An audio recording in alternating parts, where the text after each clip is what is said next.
Hello everyone. Today we're going to be having a quick guide on syncing Anytype across your devices in just a few minutes. Let's dive in. Anytype is a local first app, meaning your data stays on your device and syncs peer-to-peer.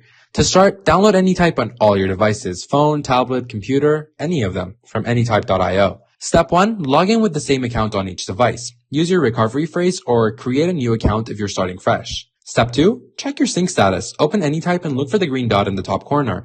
This means your devices are connected and syncing. Next step, ensure all devices are on the same Wi-Fi for fast peer-to-peer syncing. Anytype encrypts everything so your data stays secure. Try it out. Create a note on one device and watch it appear on the other in seconds. Syncing happens automatically in the background. Having syncing issues? Double-check your Wi-Fi connection or restart the app. For more help, visit doc.anytype.io.